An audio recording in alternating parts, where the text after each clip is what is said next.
Hi, everyone. I'm Tracey Massey. I'm the Chief Operating Officer of NIQ, and you're listening to the CPG Guys podcast. Welcome to the CPG Guys podcast.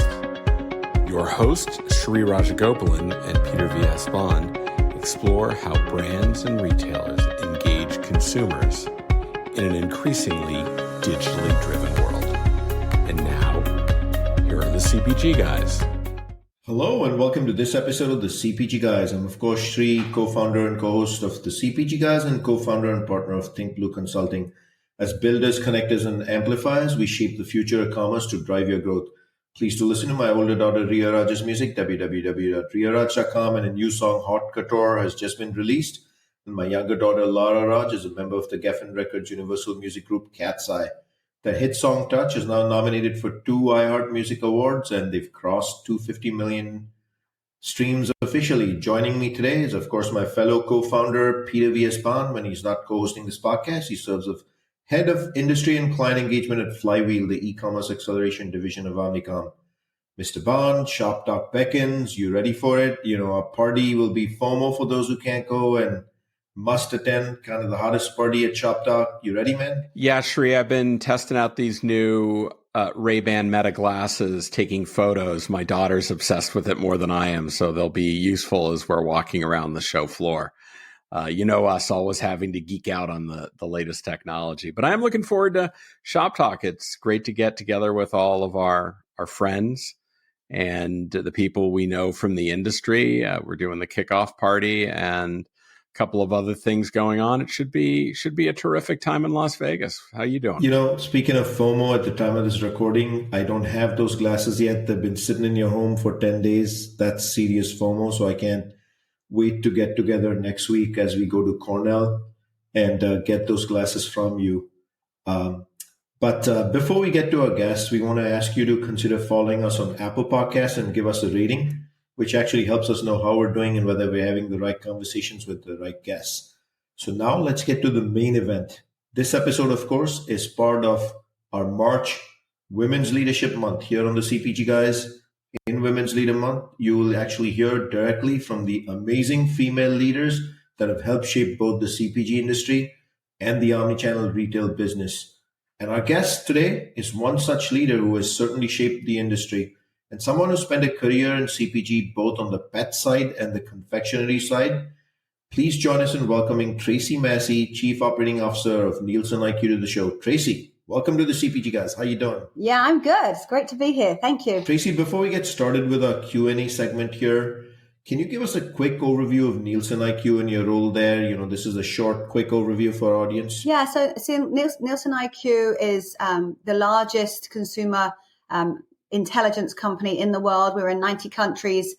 We support CPG and we support tech and durables clients, basically providing them data and information and analysis to be able to run their businesses better. As a previous CEO of confectionery and for pet food, I used the Nielsen data tremendously when I was running my business, whether it be to help me with pricing, promotions, advertising, anything that you can think of, strategy. So I know firsthand how important the company is, and I'm the Chief Operating Officer. I've been here about 2.5 years and thoroughly enjoying it. I'm going to take a moment to give hats off to NielsenIQ. Peter and I were at CAGNY, the Consumer Analyst Group of New York's annual conference, just a few weeks ago. And I got to tell you, time after time, the amount of references CFOs and CEOs made to their Nielsen data and their Nielsen sites, I didn't really hear that much on the other side. So you're obviously doing something right in the first place when it comes to that. So thank you for that overview, Tracey. In the digital liner notes of this episode, we'll of course include links to Tracey's LinkedIn profile, NielsenIQ's corporate website, as well as LinkedIn page for our listeners to access on the go, mobile, as we go on with the conversation. So if you're ready, Tracey, let me shoot the first one off. So first one is about leadership, and our audience would love to hear from you. Take us through your career journey from the early days at Mars, and then through your role here at NielsenIQ, and what were motivators, and how did you actually ascend the ladder and become this amazing leader that you are for our industry? Thank you. So I did chemical engineering degree at Loughborough University in the UK. You can probably tell from my funny accent, I'm English. So I did an engineering degree, but decided I didn't want to do engineering. I really wanted to work with people. So I joined Mars at 22 in the UK on a manufacturing graduate trainee scheme, and used my engineering, but working in manufacturing. So I did shift management, I did industrial engineering, and then I took the opportunity to move into finance. There was an opportunity which I was like, okay, I'll try that. I moved into finance for about 10 years. And then Mars moved me to the US in finance, working for the pet food division in Los Angeles. I did that for a couple of years, and then I got an opportunity to run a factory, and that's always been my dream job. When I was like, if you'd have asked me, 15-year-old me, what do you want to do? I'd have said, I want to run a factory. I want to just get in there with the equipment and run a factory. So I was very lucky. Mars is a great company to work for. They give people lots of chances. So they let me go run a factory, pet food factory in South Carolina. Did that for a bit. And then I got dragged back into finance. So I moved to New Jersey, and I was the CFO of the North American confectionery business. I did that for a few years, and then I moved up and became the CFO of the global chocolate business. I did that for about 5 years, and then I moved into general management. The business in North America needed some help, and they asked me to go run it. I said no 3 times. Because I loved being a CFO. I didn't want to go run a business, and I think that role is so important. But I did it because they needed me to, and it's the best job I ever had. So I ran that North American confectionery business for 5 years. It was probably one of the best jobs I've ever had, working with all of the retailers, really learning about the consumer. It was a great role. I then moved and was the global pet food president for Mars Pet Food. I did that for about 3 years. And then 2.5 years ago, I made the leap change to NielsenIQ, really because of the importance of data and analytics. You know, if I looked at what we were looking at Mars, data and analytics was right at the forefront of everything we were talking about, AI, all of those things. So it was an opportunity to join a company that I knew was really important because of how I used their data to run my business. I could not have run my businesses without the NIQ data. It wouldn't have been possible. So to move there and do that, that's how I ended up there. It wasn't planned. It was opportunistic at the time. And that's really been a lot of my career has been opportunistic. So my message to everybody will be, hey, just take the chances when they come along. You never know where you're going to end up. And that ended me up here. 15-year-old me did not say they wanted to be running NielsenIQ. 15-year-old me wanted to run a factory. You know, there's a little phrase that comes to my head, from factory to management, right? And what's clear to me is, as a COO, your background is so well-rounded, both in commercial leadership, category leadership, and then the engineering part, I think, is actually a little precious because you actually understand manufacturing.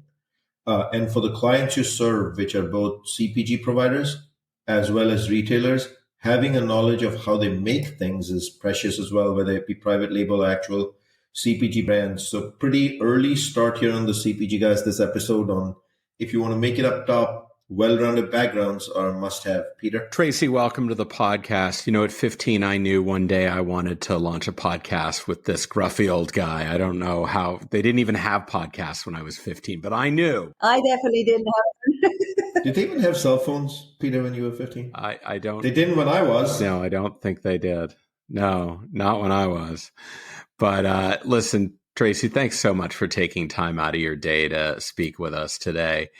I want to double click down on leadership, because I think to achieve what you have done so far, having strong principles anchoring the decisions you're making probably have served you well. So what are those kinds of leadership principles that you have based your career around? I honestly think probably the most important things are integrity and honesty.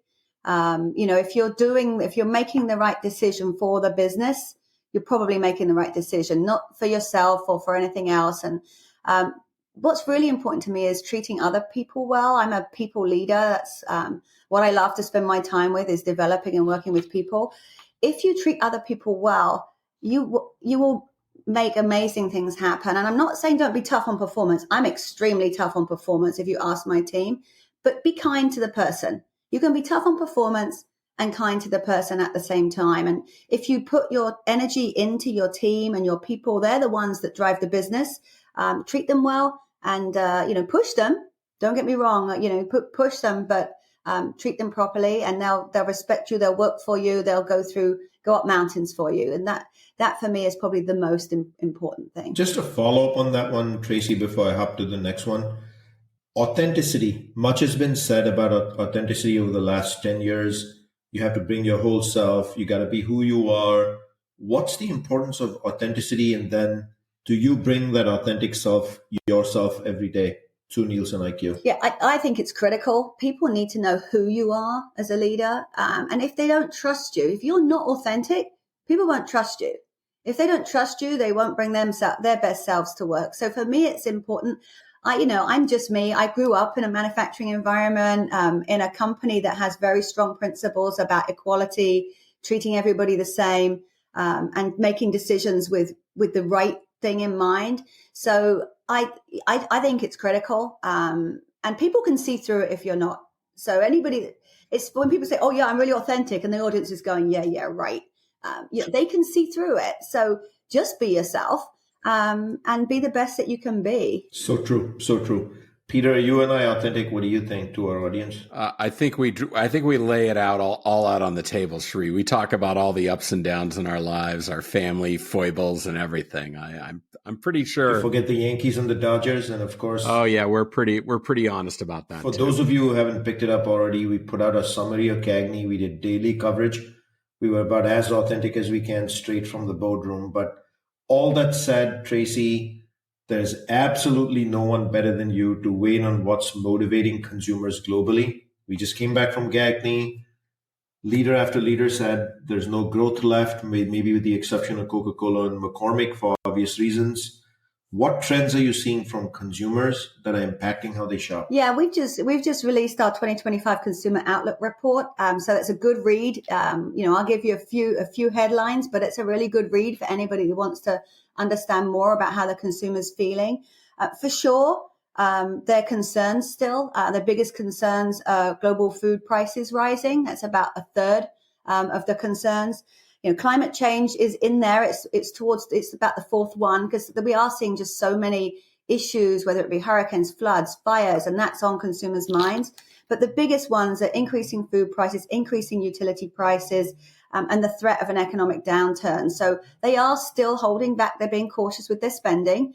Certainly not spending as much on out-of-home entertainment, eating out, by doing takeaway.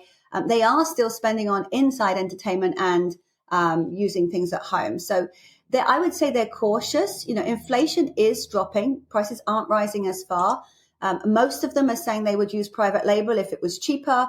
So a lot of the trends are there. But as inflation slows, the question now for companies is how are they going to get that growth back?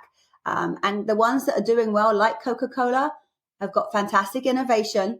They're doing all the right basic things. There's no more pricing left. So these guys have to do their jobs properly now. It's easy to take price. It's much, much harder to grow with innovation and all those sorts of things. And that's what the best companies need to do and will be doing. Consumers will buy, but they're just cautious. That global report you referred to, Tracey, if anyone listening wants to get a copy, what's the best way for them to do it? Just go to NIQ's website? I'll ask the team. I think just go to the website. You should be able to get it from there. But if you can't, there'll be a contact name. Just email them and they'll make sure you get it. We would like most people to have their hands on it. It's a great report. More people that have it, the better they can do. We'll make sure to put a link to it and the contact name on the digital liner notes of this episode. So for those of you listening in, there'll be an easy way for you to get a copy. Promotion's definitely on the rise. There's deals out there as well. So, it's interesting. You talked about private label and the price differential. That's one of the things we didn't hear too much about at CAGNY. I think it was the elephant in the room, trying to manage that price differential, the delta between what those two are. And the fact of the matter is, private label isn't my father's Oldsmobile, as the saying goes, right? It's now a multi-tiered, multi-segment approach. And so brands have to be very concerned about that. And in the age where, ratings and reviews for all sorts of products are easily accessible, that can get them over the over the hurdle of the trust on quality and really lead them to try. So national brands have a real challenge in the digital age. So you talked about these trends. I want to focus on one particular demographic cohort, and that's a Generation Z or Gen Z.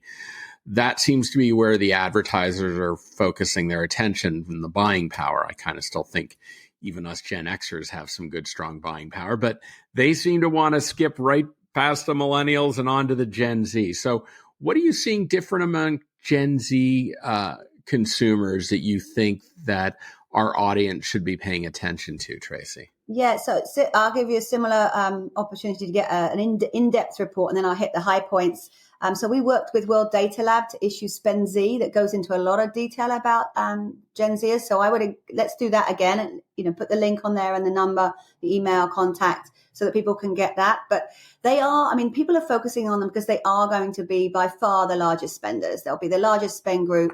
They, interestingly enough, spend more in store. So 50% of their shopping is in store. But what they do is they first look online. They're heavily influenced by ratings, what other people are saying about what's good. And when they go in store, they're on their phones checking things online, but they do shop in store. So it's an interesting dynamic, because you think, oh no, they're all tech, they don't shop in store, but they do. That they just really check online first.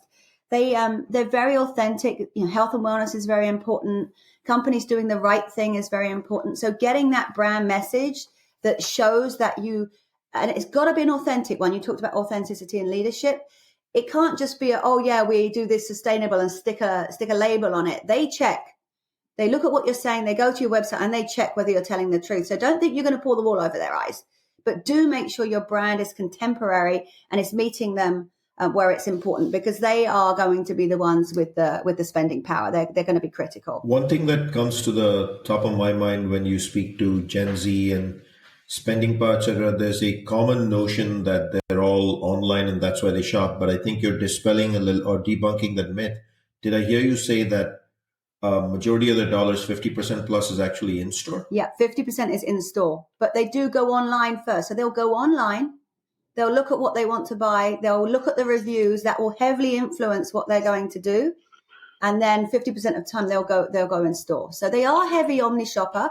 Every generation is getting higher on omni. I mean, e-commerce is definitely the fastest growing. It's much easier, but the Gen Zs really do like that store too. I wonder how much of that online you refer to is also social media and social influenced and things of that nature. Any high level thoughts there, Tracey? Like, does the TikToks of the world, the Instagram reels, all that matter for them? It really does. They heavily use social media, and they're heavily influenced by those, the celebrities or the people on TikTok. They listen to that a lot. So again, influence is what they're going to do. So that generation really, really, really do high TikTok users and high sort of appreciation of what these people are telling them and saying and trying. If somebody's online saying, hey, try this, they'll probably go try it. Yeah, I think we saw an interesting stat a couple of weeks ago. TikTok claims that they're able to convert 40% of their users to commerce on their platform. That is an astounding number if you think about it. 40% of their users see something and they actually buy it on TikTok Shop. That is remarkable. Yeah, so 53% of Gen Z are likely to make purchases on social media or live stream platforms. Those are all big numbers, Peter. The social media piece wasn't a surprise, but the in-store one, Peter, is something we got to stay tuned to and advise all those listening in not to take it for granted that Gen Z simply buys stuff online. And clear. The thing we have to remember, Sri, about the in-store is that many of those people, much more so than other groups, have already cut the cable and they're basically not using cable television or linear television anymore. They're streaming. And so that's why I think, in-store is still a very important part of how you communicate with these shoppers. Because to Tracey's point, they're still going in the stores, but using traditional methods of advertising is falling flat on them because they're just not using them. So it requires a whole new ecosystem of advertising communication. And they're on that phone in the store. They've got that mobile phone. They're checking what you're saying. They're looking at reviews before they buy. So you've got to be able to do both. You can't just say, hey, I'm going to be great online and I'm going to focus there. You've got to be able to do both.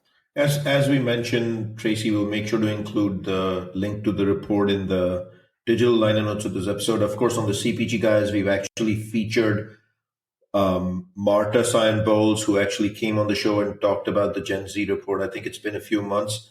One quick question on that one. I mean, obviously, it's amazing thought leadership to put it out there.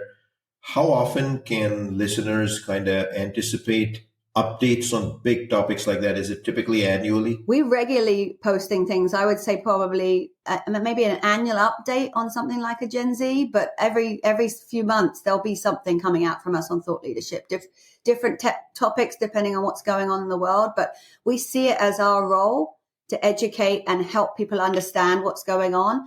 Because, the only way you can improve your business is if you know what's happening with the trends, you know where consumers are going, you know what they're doing, and you can respond to it. And we're best placed to give that information to people because, what our consumer panels are the biggest in the world, 250,000 panel we're now putting into the US, and that will just continue to increase.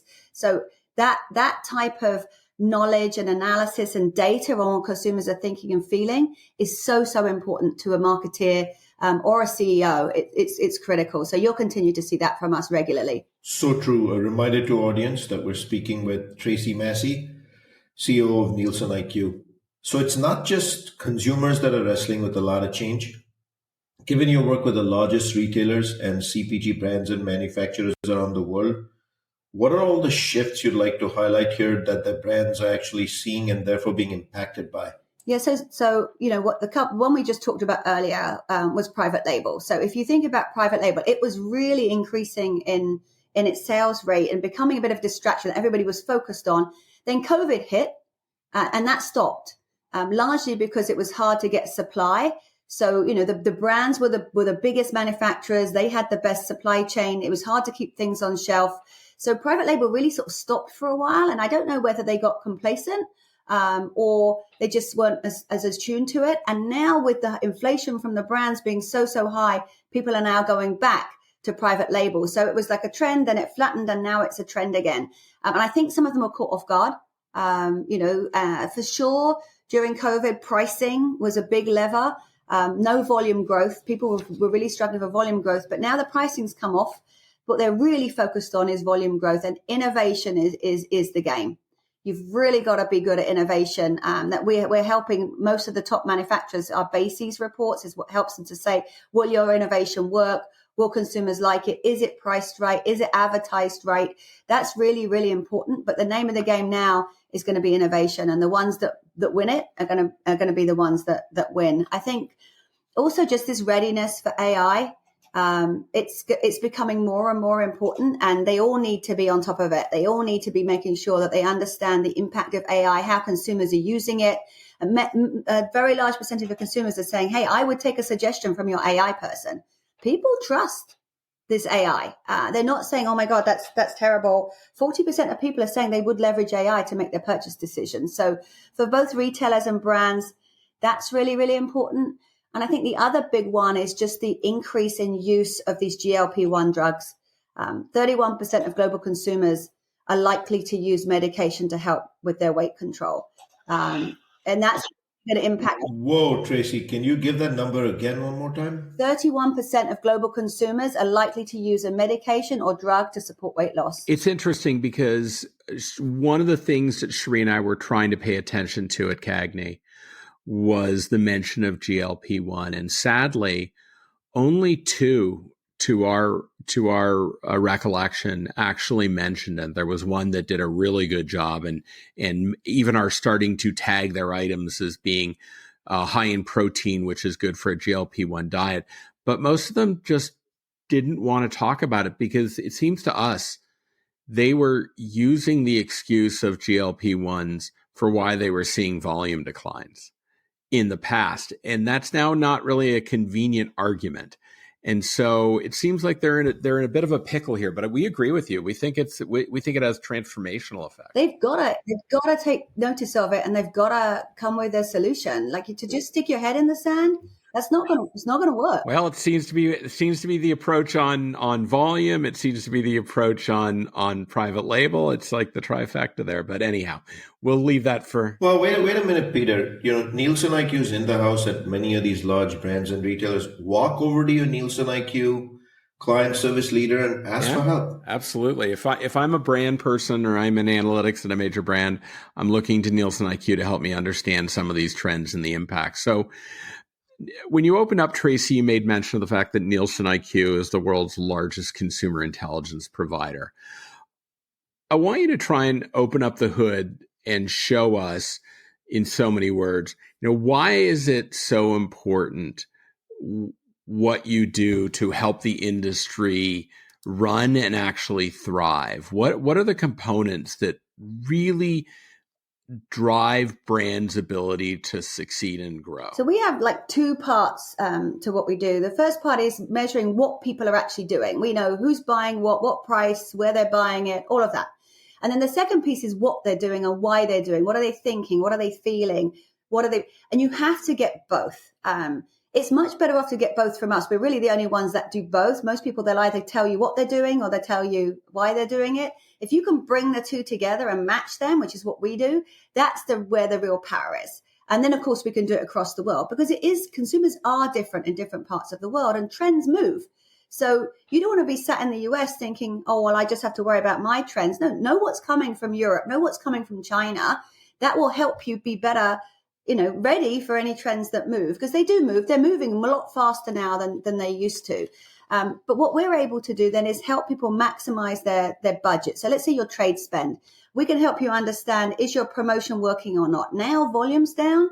There's a lot more promotional spend in the marketplace, a lot more deals to be had. Manufacturers need to understand, is this deal a good one or is this a good one? What's the best use of my money? So we really help them optimize their spend. They're going to spend it, but spend it in the best way. Same thing with their advertising. If you run advertising, you can see if the product pops or not. Look at our data, match when you ran your advertising to what's happening in store. Was your advertising successful or not? Okay, it wasn't. Go fix it. If you're going to launch a new product, we can tell you whether it's going to be successful or not. If you talk to a marketeer, they'll always quote top 2 basis scores. Are you in top 2 box bases? Because the chances of your product being successful is much higher if you are. And we're now able to do that analysis much faster with AI, so that marketeers can screen their ideas quicker and get through to it. But really, it's just about understanding the consumer. If you don't understand the consumer, you're not going to win. And we're the foremost authority on the consumer. Peter, I'm not going to start challenging brands and ask them for their basic scores. But coming back to leadership, as you grew in your career, obviously you've got a very well-rounded background, cross-functional. I got to imagine there was mentors in your career who helped pick you up, gave you the right advice at the right time. So I'd love to hear from you. What are the role of mentors in your career? Do you believe in reverse mentorship? And then how are you being a mentor today to others at Nielsen IQ and the industry in general? Yeah, mentors, I think, are critical. First of all, they've got a wealth of experience that they can help you with when you've got a challenge that you're not quite sure how to address. But most importantly, if I think about my career, is people pushing me to do things that I didn't necessarily think I could do myself. Like especially for women. Women are less likely to put themselves forward if they're not absolutely convinced they can do something. So there's a stat that says if there's 10 job requirements, a woman's looking to have 8 or 9 before she would even go put her name in for the job. Whereas a man will say, oh, I got 2 or 3. Yeah, I can do that job. So women need more push than men. And it's really important. It's important for everybody, particularly for women, though, to have mentors that will push you to try things that you didn't think you could do. Push you. Like when I was, in Mars, somebody pushed me to go run North America. I was happy being a CFO. But having a mentor that understands you, knows what you can do, and can give you that little shove sometimes that you need is really, really important. I do think reverse mentoring is important too, because, when you've been in the industry like I have for 30 plus years, you're not as attuned on the new stuff coming in. So I did some reverse mentoring when I was in Mars with young associates. who are helping us out with how to do much more on social media and the value of social media and how do I use, Twitter right, and how my kids do it for me because they think I'm useless. But Twitter, Instagram, all of those things that actually can help you and can help you understand as a more senior leader, what are the young people in your organization looking at, thinking about? So if you reverse mentor, you get a head-on insight into how they're behaving. You don't have to have 3 children like me to get the feedback from Gen Zs and millennials. Shri, I know of a very notable former chief customer officer at a big CPG brand who recently made the statement that if you're a chief marketer at one of these brands, I'm not asking you to like actively post things on TikTok or Instagram, but if you don't have them on your phone and you don't know how to use them, you really shouldn't be in that role. I mean, you just shouldn't be in that role. And it's good to hear that, Tracey. I have a good friend of mine who I was online a week ago, and I noticed someone that I know post a job position. I thought this person would be perfect for it, so I sent it to her, and she got on the phone with me, and she goes, "Well, I've only got 8 of the 10 qualifications," and I said, "And here's the problem." Guys look at that and they say, if I've got 1 or 2, that's it. I'm applying. I'm all in. And I think we have to encourage people. You can do it. I wouldn't have sent it to you if I didn't think this was the right role for you. And the fact that you're worried that you only have 8 of the 10 qualifications, like the other 2 you can pick up, right? And having people who will not only mentor you, but they will sponsor you. They'll kind of, to your point, push you forward. Very important, right? Yeah. And honestly, I would say if you've got 8, you've probably got too many. You're not stretching yourself too far. That's so true. The only way you learn is to lean in and do something different and challenge yourself. So probably 6 or 7's about right. 8's too many. Yeah, I agree. And so, Tracey, I did want to go back to that, which is, how are you providing mentorship to the industry and others at Nielsen IQ who might be looking at you and saying, boy, she's too senior. I don't have the guts to go talk to her. How do you disable that myth and welcome people into your trusted circle to coach them actually how to grow their own careers?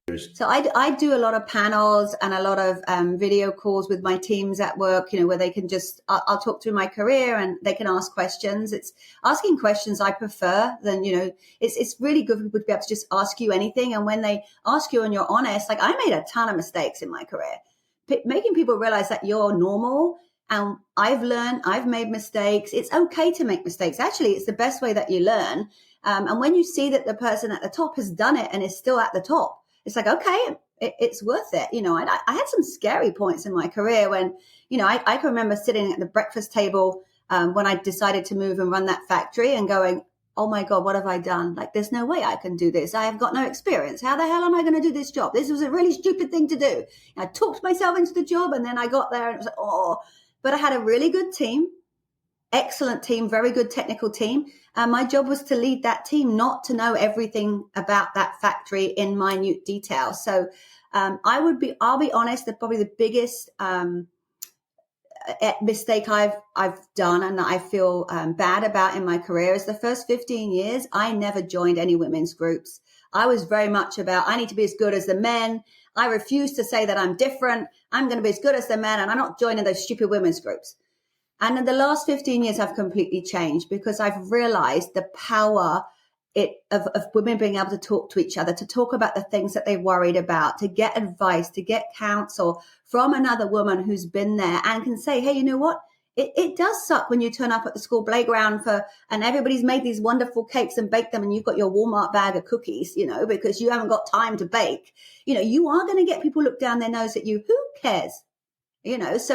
So over the last 15 years, I've done a lot more of that. And I just regularly try and do these talks, let people talk to me, let them know that I'm open and they can come ask me anything. I can't mentor everybody. There's just too many people. It's impossible. But if I can give them access in sort of larger groups, that's a lot of what I do. But I do a lot of talking at women's conferences and things like that. And I just would encourage every woman, don't be like me. Like you need other women and they will make you better. And we need to, Shri and I would argue that having male allies is also a very good component of that ecosystem. We are strong advocates for the advancement of women in business and have been part of many of these organizations. We have a good group of friends that Shri and I met during our PepsiCo days. A bunch of ex-leaders from there. They refer to themselves actually as the band of sisters, and they wrote a really interesting book called "You Should Smile More." I encourage anyone. I'm sure Tracey understands the tongue-in-cheek reference to that, but yeah, we think it's critically important. Our latest cause celeb is a really interesting group called the Women in Retail Media Collective. If you look around at the retail media space, there are pockets of women leaders, Uber and 8451 and what have you. But that's at the very top. The senior one layer down, 2-3 layers down, not nearly enough. We're trying to help change that. So we're big advocates of the Women in Retail Media Collective. So let me close this out, Tracey.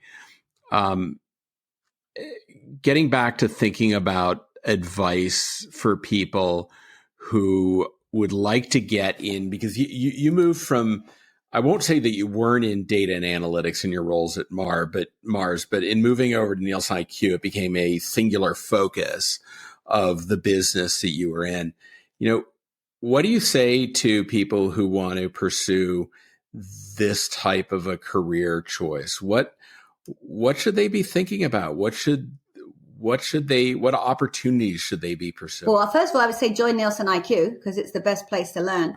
I think, if I think about my time at Mars, we had a few analysts. We had a CMI department, we had people doing analytics, but a relatively small group of people. So getting a job in that area is really quite difficult because people have been there for a long time. They understand there aren't that many jobs. If you come to somewhere like NielsenIQ, or a similar type of company, that's what we do, right? So we train, we hire many more people than the CPG companies will, because that's just what we do all day long. So I would say get in at the ground floor. I'm a big advocate of learning the job, because when you get to this level and you know what people do down at the bottom, you can be much more effective. So get in at the ground floor. And then I would advise people to go into customer and come back again, because certainly what helps me do my job is knowing how the data is used. I'm not a data expert, but I know how to use the data. I know what it's used for. And that perspective is really important. So if you can learn the basics, get that skill set that then lets you be able to go into some of these CPGs where it's a lot harder to get the job, like learn it, get your skill set, then go back in and join a CPG and then potentially come back in again. But I do encourage people to move around and do different things. I think showing learning agility is probably one of the biggest, most important things for a career. Doing different things, learning different things, it builds your perspective. It makes you a better leader. So don't be scared to move around and do different things, but definitely get in at the ground floor and do that first job. It's really important. Yeah, and there's no greater proof of that, Tracey. We had on a year or two ago the chief customer officer at a major personal and healthcare company. And she told, when we asked her, what were your origins? She says, I was a Nielsen onsite at a brand. That's where I cut my teeth. That's where I learned how to understand data. And it served her very well in her ascension to that CCO role. So. And Peter, both you and I come with this syndicated data research insights background. That's where we cut our teeth as well, right up in when we started straight out of college, right? So let me remind our audience that you can find all of our content simply by going to a web browser and typing www.cpgguys.com as the URL.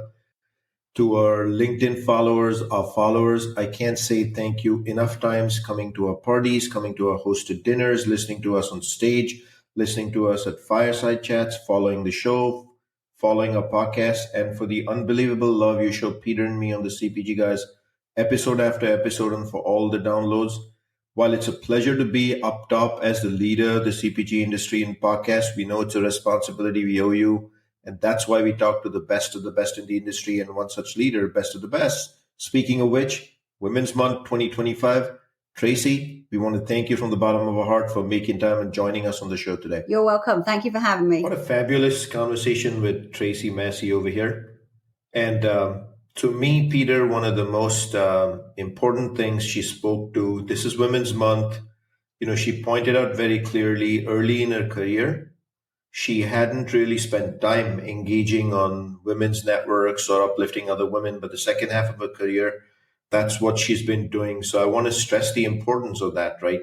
Whoever you are, be yourself, be the great leader that you were born to be, but also uplift others with you. Thoughts there, Peter? What impressed me most about Tracey is that, like us, she's a practitioner, right? She ran big brands, big manufacturer for many years. And so she understands the application of data in driving their business.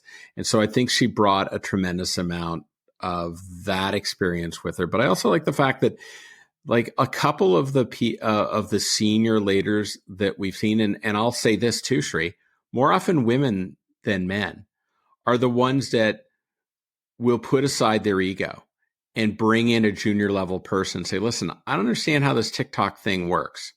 Sit down, show me so I understand what this is all about. Time after time, I hear senior women saying, I'm going to expose my vulnerability and I'm going to seek counsel from someone much junior to me who's going to be more knowledgeable. I don't see that from the other, the other group of people. So I was really impressed with what Tracey had to say. She's clearly very, very thoughtful. No doubt about that. She also pointed out two important pieces of research, right? One was the Gen Z study. I think that's a very important and I've read that study cover to cover. Good highlights such as I would have never anticipated that majority of shopping for Gen Z actually happens in store while researching, browsing, learning. Everything happens online, which kind of completes that 100% digital theory that I have, that the shoppers today 100% digitally influenced whether they buy in store or not, and that the store matters equally today, tomorrow, day after, for brands and retailers looking for that answer, right? What do you think? Yeah, I think it's absolutely essential to understand that access to information is ubiquitous, and that if you don't make that information available to consumers, there are other competitors of yours that will, and they'll take your business from you. We stress this at least once a month on our podcast. You need to understand that to your point, digital influence is 100%. It's a matter of degree, but it's still, I do it, you do it. We're constantly doing it. We're sitting together at the back of the room, and what are we doing? As we're watching these presentations, we're like, hey, we need to go look up this one thing. And that's how we stay attuned. That's how we stay ahead of things, right? One or two other things, Peter. One is private label, right? Pretty clear that NielsenIQ is tracking it, and they find, if you're a brand and you don't understand very precisely how the impact of private label is affecting your business. Like, I thought hats off and kudos to the Clorox company. When they presented at CAGNY, what did they do? They came right out of the gate and said, here's how private label share of category is trending category by category. And they said, it's not growing in our categories. The risk is fairly nominal right now. And so they didn't just sidestep it. They took it right on and said, okay, let's see where we are in private label. Okay, now let's get back to talking about our brand building. Yeah, it's good to hear a senior leader from the research side actually talking about why are brands not responding to this publicly. Right? I'm sure inside boardrooms, there's enough discussions going on about private label. It's more publicly what they are saying. Never let them see you sweat. Something like never let them see you sweat, something like that. You and I have no problems with people seeing that we actually sweat as human beings. Hey, Sri, thanks for taking the time to do this with me week after week. I know it's a labor of love for us. And as I said at the beginning, I'm looking forward to getting out to Vegas with you and Shop Talk. But before that, you and I have a little work to do at Cornell Tech in New York City next week. Looking forward to that and to get my Ray-Ban AR/VR glasses. They're awesome, man. They are awesome. That's a wrap of this episode. We will see you soon. Stay tuned all month on Women's Month on the CPG Guys, March 2025.